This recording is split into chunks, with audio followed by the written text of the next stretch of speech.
Here we go. And he's Bruce the Blog, and he's back with us this week. And he's the 2012 new and improved edition of Bazzo, and you're watching Bruce the Blog Goes Bazzo. Good evening, everybody.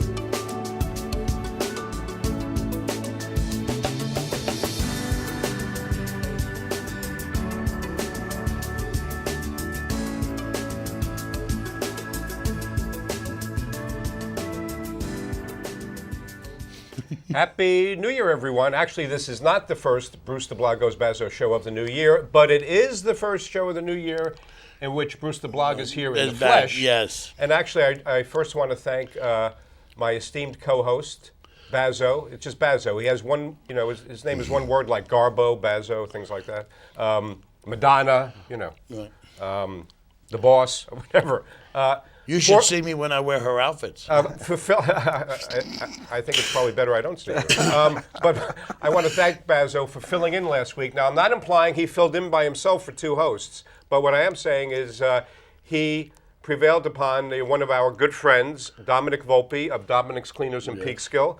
And I want to really thank Dominic. And the Volpe Report. And the Volpe Report, right. So I really want to thank Dominic for filling in. I've been nursing this wicked cold over the new year, actually, so I'm all ready with this and water and things like that. And you know what occurred to me, by the way? It's the first time I remember. No, it's the first time I remember having a cold like even over New Year's Eve.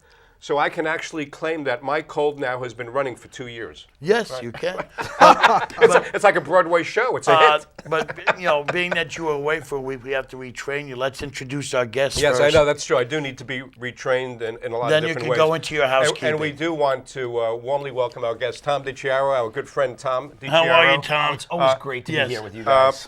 Tom is, of course, very well known in these parts as the owner of the winery at St. George. And we're going to in Mohegan Lake on Route 6. And we're going to be talking wine about wine. Wow, what a coincidence, right? No, not politics. We're right, that's true. Talk wine this week. Right. Yes. Just quickly before we do get to trying some of these great wines and imbibing and learning how to look like you know what you're doing when you're ordering wine in a restaurant. Just some housekeeping things. But you know what occurs to me? For the last, I guess now it's going to be 11, 12 years, ever since the beginning of the 21st century, why, and how I question things that maybe don't need to be questioned, but that's why I'm Bruce the Blog. Why do people say, like, 2011, when nobody for 100 years ever said, it's 1,993. Isn't it true? But people, for some reason, feel need to say 2011. And so one of my resolutions, and I'm doing a resolution a day this year, is, it was 1950. I think somebody was born that year. I forget who. Somebody I know. And it's 2012. It wasn't 1,950. Well, so if you're going to do a resolution a day, that means you're going to break a resolution a day because they're only made to be broken. No. Actually, but the way I'm putting it is I want everybody to join me in making a resolution a day, and that way you can become an American resolutionary.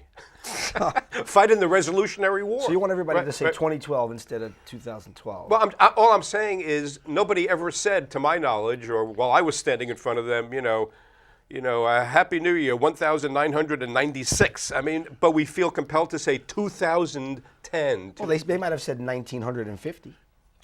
Okay, so you could say, it's kind of tough to what's do. the equivalent? 1900. Yeah. But I don't know what the equivalent You're not going to say 2000. But by the same token, some people reflexively will say, for the first decade of this new century, people would say, 09, 08. And some people still say things like 010 and 011. That's true. Now, it's true, it's a 20, but the O doesn't refer to the 20 part. It refers to the latter, yes. Right, you know what I'm saying. Can I interrupt you a second and change the topic?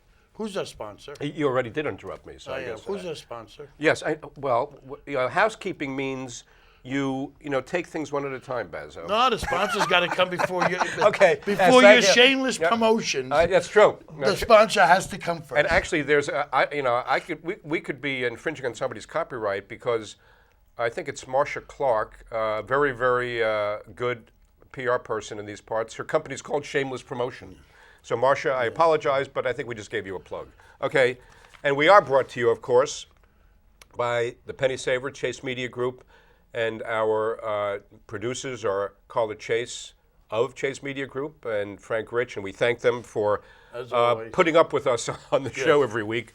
And let's see, what else is there? I know you're going to have a salute. I understand this. Right. But I hear you're back to shameless promotions this week. You got a couple of them. I'm just very quickly, right. You've got a cable show that you do now. That's true. And you're going to be in a play again. Yeah, so very quickly, the shameless promotion segment is that I have mentioned on the show in 2011, actually, I'm kidding, 2011. It wasn't 2011, it was 2011. I mentioned on the last shows that by the good graces of the New Yorktown supervisor, Michael Grace, who has been inaugurated and has held his first, actually now, couple of board meetings, he's asked me to get involved, and Tom had a lot to do with this as well, with a community relations outreach effort, community relations committee, board, whatever you want to call it. And the way I put it is that, as with businesses, the town of Yorktown and every town needs to have a lot more bottom up and not always top down. And Michael Grace at his inauguration, he gave a great inauguration speech, by the way. And I've said to people, when was the last time you heard any kind of political speech with which you cannot disagree? Because his speech was full of homilies that apply to life, not just politics or policy making or government or anything like that. You could say that about any number of my columns. Right, but like he said, I mean, this really puts it into focus. As he stood up there at the podium in town hall, and the new board was standing there, facing him, and he said, "This is not your town to the town board and my town; it's their town." Right. And that's what this community outreach is all about. It's about getting people involved in the process and participating. So I'm very grateful to Tom and Michael Grace. We're going to get started with that, like right away, and get all kinds of stakeholders in the community, individuals, organizations, the police department, schools, seniors, really involved in what goes on and helping to make decisions for themselves. The other thing I just want to quickly mention, that there's a new show that I'm now rehearsing for, and that's what Bazzo very kindly was referring to, National Pastime. It's a brand new play. It's a comedy. It's very funny. The premise very quickly is it's a radio station in 1933 in some town in upstate New York that's really going under, out of business. So they come up with this crazy scheme where they're going to bring back the local baseball team and broadcast the games of the local baseball team to gain an audience. But there is no team, so they're just going to make up the games. And so I play the owner of the radio station, WZBQ, J.P. Robinson. It's a lot of fun. It's just something to do at night to keep me out of trouble. So, and there'll be weeks of shameless promotions on this until they perform. Something to look forward to. Right. Yes. Anyhow, thank you, Bazzo, for that. Very quickly, the salute of the week. I was at the Gateway Chamber of Commerce breakfast the other day, and somebody I've known for a long time. Yes, that cold is real. I wasn't acting as far as the cold goes. Irving Breitbart owns Eagle Awards and Trophy. It's in the Beach Shopping Center in Peekskill on Route 6. He does trophies, awards for sporting groups, civic organizations like Christopher Columbus, things like that. Right. He got up, and I know this from the North County News. We used to write stories about this in years past. He's a veteran. Irv Breitbart is a veteran. He's part of the Masonic Lodge that's affiliated with West Point. And he was saying, there's, I think, I forget how many, at least a couple of dozen people from that West Point Masonic Lodge now fighting over in Afghanistan and Iraq. And every year since 9/11, he said, he collects packaged goods, any clothing, and he packages them, boxes them, and sends them over to our, fighting men and women overseas. So again, it's Eagle Trophy at the Beach Shopping Center in Peekskill. If you have anything you want to donate, it could be coffee, it could be toiletries, bring it on down to Irv Breitbart at Eagle, and he'll just keep continuously sending over packages. And he said, he goes, anybody who's been in that position fighting, he said, they really appreciate getting those packages. Yes. So that's a great salute to veteran Herb Breitbart. And yes, I have a salvo. And in my business, I travel a lot to different delis and different coffee shops for coffee and sandwiches and all this. And I'm tired of these delis that make these see-through sandwiches. They're getting top dollar. They're charging $7 for a wedge, and you can still see. Did you say seafood? Or see-through. Oh, I thought it was These seafood. see-through sandwiches. There was an old Alan Sherman song with the line, "Do not make a stingy sandwich. Pile the cold cuts high. Customers should see salami coming through the rye." And these delis should learn that if you want to stay in business, that people will pay for a full belly. They don't want to be hungry after they ate. Well, I guess they couldn't muster up more meat for the sandwich or something Well, like that. I'll try so to catch up to you. Okay, right. Okay. Anyhow, Let's go yeah, with our guest. let's get to Tom. Tom, before we start, Yeah. ask me what my favorite wine is. What's your favorite wine, Andy? I want to go to Florida. Especially this time of year. Go ahead, let's go with No, that. but one of the things I said to Tom, when we were talking about, what he was going to show on today's episode of Bruce LeBlanc Goes Bazzo is, to me, like the premise might be, let's say it's a young man or a young woman, we're not being sexist, on a date. And either, the young man or young woman maybe wants to impress the other person with their knowledge of wine, except they really don't know much about it. So this is sort of a shortcut, maybe, some tricks of the trade, Tom, about what you can know about wine in a very fast and simple way that when you're sitting in a restaurant, maybe even you could impress the sommelier. I don't know. Well, that's a tough question to answer Yeah. in a quick time. But Right. basically, when you look at the list, you want to try to find a wine that is going to complement your food. And so, general rule is very simple: don't order a wine that will overpower your food, and don't order a wine that's going to be so light that your food overpowers. And what it. about, just quickly, Tom, what about, is it a myth, or is there a lot of validity to, meat with red wine, fish with white wine, that type of thing? Well, it's really what your preference is. I drink red wines with certain seafood, salmons. They're a little heavier.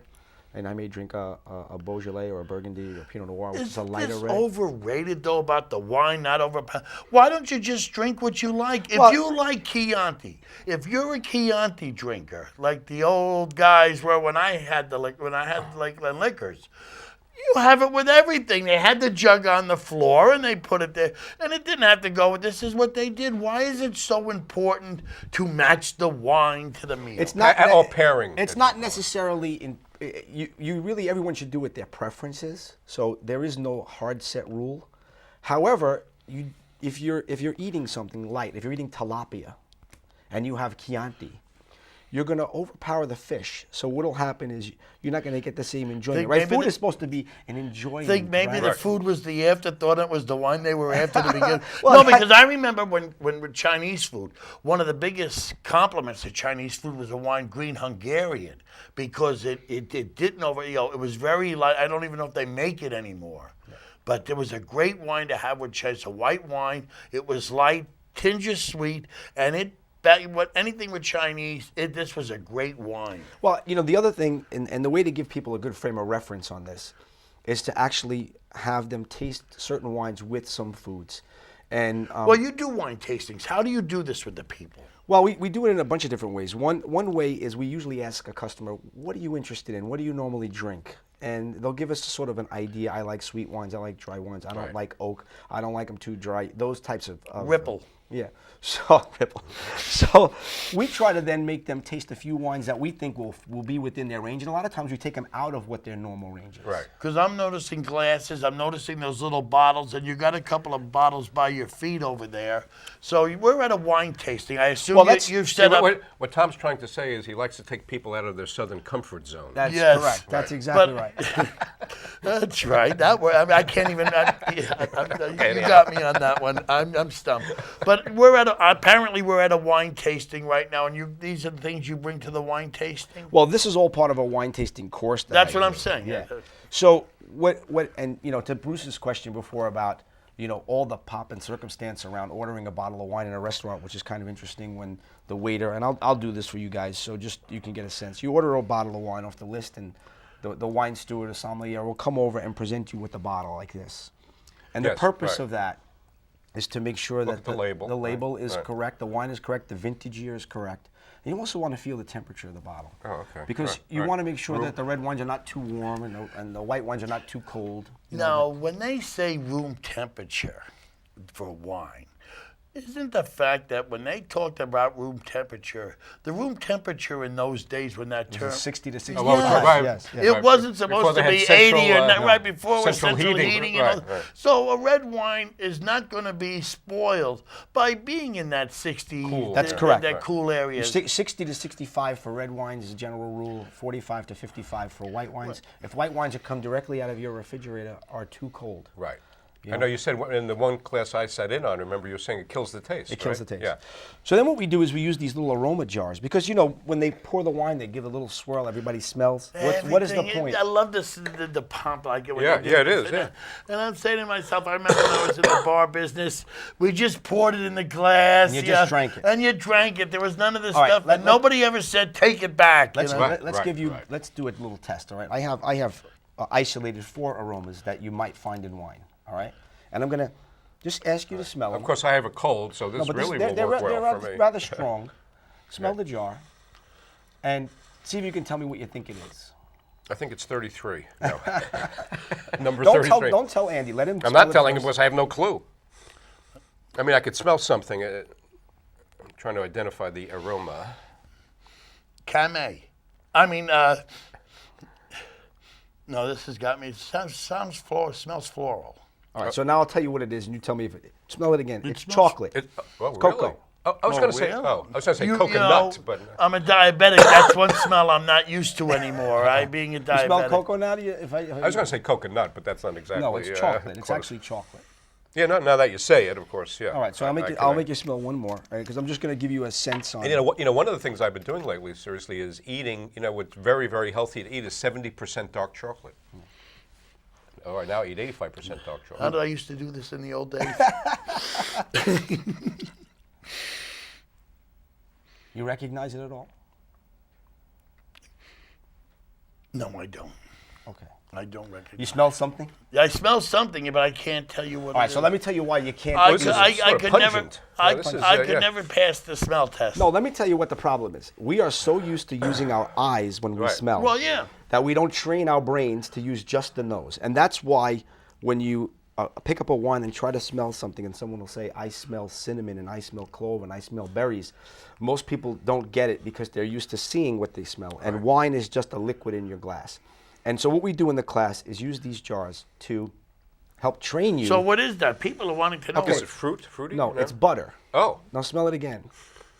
Yeah, I mean, but again, seriously, with my Why congestion, don't it's you hard give for me something to smell that I can use? You give the diabetic chocolate, now you're giving the cholesterol butter. Give me a smell that I'm used to. Smell it. Does it smell like buttered popcorn to you?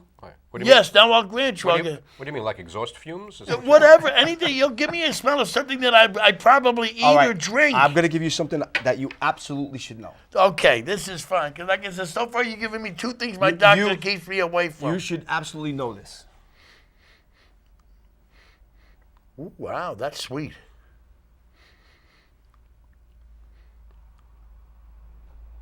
Is that his coconut? No, it's not coconut. It's tobacco. Hey, stop bogarting that. Yeah, it is tobacco. It's tobacco. Oh, really? Uh-huh. Doc James. Yeah, you would. Yeah, right. Again, if you didn't say that, I'm not so sure I would. So here's the point. The point is we need to get people who are interested in doing this a little bit of a frame of reference and isolate aromas. I'll do one more, and then we'll jump into the whole glass scenario. So this is... I wish you would have brought a wine with a twist-off cap. At least we could relate to our audience. I mean, not everybody's an elitist like you guys. I'm not an elitist. Let's look. Wine is something that is an affordable luxury, and you can find terrific wines at $10 a bottle, just as you can find terrific bottles at $100 a bottle. You could find good wines at $5 a bottle if you like it. Any wine that you like is a good wine. That's true. I mean, however, if I make you drink a $5 bottle and one of these, you're you get a frame of reference in your head. I like the smell of this. What am I smelling? leather. Wait a minute, Tom. Aren't you a registered Republican? Yes. So you are an elitist. I know people that can use this smell to enhance their businesses. This is leather. Yes. All right. Yes. So let's get on to a little of this whole swirl in the glass. We're gonna do a white and a red, just so we can experiment here. Now, why are you opening that? We read a lot about these old wines that are on the market and they sell. I was told that the reason why the light wines don't hold up over the years is the lack of sugar. It's the heavy wines, the Sauternes, the ports. They hold up because of the heavy sugar content, and that's why they last all these years. And they get No, the sugar content is not the reason. Ports last because there's a high alcohol content. So no bacteria or yeast can survive. Excuse me, I got into it That's because very this is sweet, something you yeah. should tell the people that they have to know. Unlike hard liquor, wine continues to grow in the bottle even after you buy it. It is not a finite product at that point. Am I correct?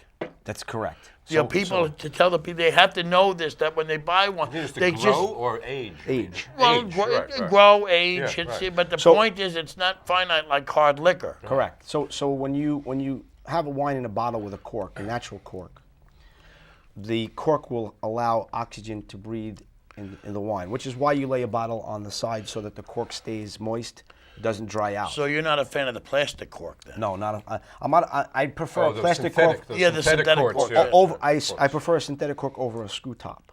No, I'm not talking But- about. No, I was going without saying, but you specifically honed in Yeah, so on the cork. Well, being, some synthetic in, corks, yes. some synthetic corks will allow wine also to breathe like a real cork. Plastic corks will not allow, Right. but there are some synthetic corks that will allow breathing. Now, what happens with red wines? Red wines have a natural preservative called tannins, which are a result of fermenting on skins and seeds. Right. Yes. Right. That's why when people drink red wine, if you get a very dry feeling on your tongue as soon as you swallow the wine, it means that the wine has a high level of tannins. And tannins over time in the bottle with this breathing Right. soften. And now that sensation on your palate will go away, and more of the flavors and the aromas in the wine will be prominent versus that dryness. You saying get soaked up by the? It doesn't get soaked up, it softens it, just it the softens it, air softens So it. now you open So like up, when you open a bottle and you Right. make it breathe. right Yes, now same- that that's bottle's what it having does. problem breathing. Can I give it mouth to mouth? Well, what I want you to do with this wine, this is a Chardonnay. This is a Chardonnay from the Russian River Valley. And what I want you to do, and the reason we swirl the wine Which like is this, in California, isn't it? it's in California. California, yeah. The reason, Not in Russia. The reason Well, we it used to be called Russia. Now Chardonnay is a Sorry, specific I'm just grape. annotating Yes. everything. I mean, a lot of people they see a name and they think they're really blends. this is a Chardonnay is a grape. Right, it is a specific grape. Correct.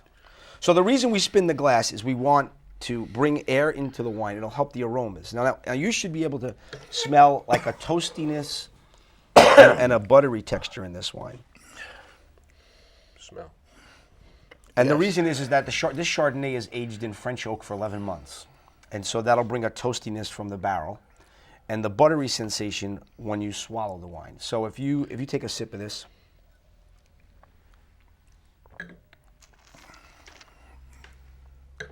you will taste a toastiness and a buttery finish, just like that aroma we had. You getting that? Yeah.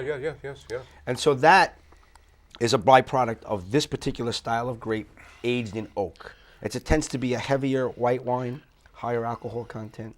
Chardonnays are really, No, Very popular you wine, can right. buy Chardonnay from Washington, from California, France, New York. Yeah. Now, the different, and it's a specific grape.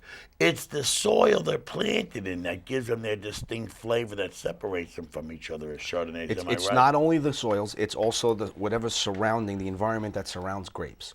What's interesting about a grape is the surface area of the skin on a grape is so large that it'll pick up hints of anything in its surrounding Around it, area. yeah. So one of the great stories is in California, when they first started planting grapes, they grew eucalyptus trees because they grow very tall Yes. to block wind. But the grapes and the wine they produced started tasting like Vicks. because they serious? picked up the Because of the aromas from the eucalyptus? Oh. eucalyptus. So they cut all the eucalyptus trees down shortly thereafter after they screwed up all this wine. Oh, the tree huggers would hate them, unless they drank wine, of course.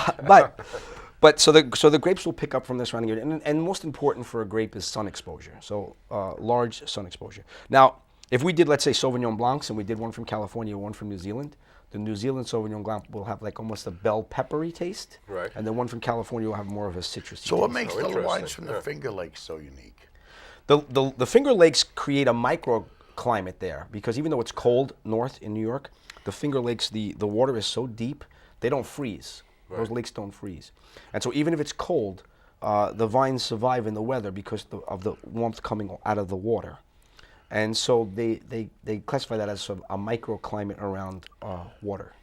And at one point, we should becoming very topical about this. I know at one point, Tom, you were talking about actually harvesting grapes in the Yorktown area or the Hudson Valley. I mean, how receptive or conducive is this area agriculturally to grape growing? It is good. The Hudson River region is a federally certified wine growing region. Right. There are 4 of them in New York. And of course, in Dutchess County, you have a lot of vineyards. Yeah, but that's all part of the Hudson River region. One of Yes, the first things right. my grandfather bought when that popular Osceola Manor is the property we had were grapevines. Was it Concord grapes though? Concord grapes. Oh, really? So Concord grapes are not conducive to winemaking, but Right. they're They in were grape good. jelly They're and grape conducive juice. to Manischewitz and That's Passover. well, that's true. That is true. But what we're drinking now are pure European varieties. They call them Vitis vinifera variety. So that would be Merlot, Cabernets. But like I Chardonnays. said, I grew up with people that drank heavy reds, and So how do they make these heavy reds? They're all starting with the same grape. Well, grape. each red grape will produce a different style. So a Burgundy in France or a Pinot Noir. You go from a Burgundy, then you go to a Cabernet, a Pinot Noir, you go to a Chianti, then you go to a Rustico. How do they get them until they get to that final heavy? Well, a Pinot Noir is a Burgundy. Burgundies are a Right. Pinot Noir grape. Well, Burgundy's a blend. No. It's not a specific grape. Burgundy, in France, they name their wines after regions. No, but here in America, though. They don't make a Burgundy in America. You can't call a wine Burgundy unless it comes Only from in France. France, right? It's only in France. yeah. No, Right, because right. Colorasi makes a jug wine Burgundy. That's what I'm trying to say. It's a But blend. he calls it Yeah, a Burgundy. he He calls it a Burgundy. Yeah, but it's not. right. It's not a Burgundy in the sense of the Right. way the labeling requirements What are. I'm trying to say is that what I was trying to get from the beginning, that most things that we're used to and what we call Chablis, Burgundy, even our champagnes, are really blends. They're not specific. Because you're right, in France they're named after Champagne comes from the Champagne region. Right. Burgundy comes from we don't Burgundy. have a Burgundy region. No, we don't have a but Chablis region. Carlo Rossi, when he names his wine Burgundy, he's talking about the color, not, Right, not the, right, not the right, location right. where it came Well, that's from. what I'm saying. People have done this, but these are also blended from different grapes. They're They not could from be. a specific grape. They could be, but a true Burgundy is 100% Pinot Noir grape from the Burgundy region. Right. Okay? The same way a Bordeaux is a blend of 5 grapes or any combination of those 5 grapes, or actually 6 grapes, from the Burgundy region, from the Bordeaux region. But to be really called champagne, even though people get away with it. It has to be from No, the it Champagne can't. province, You have to call it right? sparkling wine. Right. You have Has to be from calling the it- province, right? Yeah. We're not going to get to the red because we're running out of time. We'll have to do it on the next show. All right, we'll do it on yeah. the next show. Well, yeah, okay, right. Anyway, we can go on and on Right. forever because it's such an interesting topic. No, but this and was there's so much very, to cover. very helpful too. And by the way, I just want to point out that, I don't know about you, but my most memorable heavy red was Nikita Khrushchev. Right, and he was a heavy red. I know he was. I have a Lafite Rothschild that's like a $2,000 bottle of wine. That'd be pretty great. Really? Then tell me you're not only. Yeah, where is what it? I actually have? What I actually have at home? No, I have a told you, he's a collection at registered home from when I Republican. had the liquor store. My father kept the aged brandies that go back, and a couple of aged scotches that they're over 100 years old. But I've got the aged ports. I've got port wines that go back to 1896. Are they vintage ports? They have years Yes, on them? these are vintage. Anyhow, we better, yeah. And I mean, I'm this- afraid right, to open right. them. This subject has a lot of legs, but we want to thank, and so we're going to have Tom back on, of course, and we want to thank you, Tom, really very much My pleasure. for coming Right, and teaching us and our audience about wine. And these were my opinions. You may beg to differ, and don't worry about the wrath of grapes. And when Bruce the Blog listens and imbibes, people talk. Thanks for watching. Good evening, everybody. See you next week.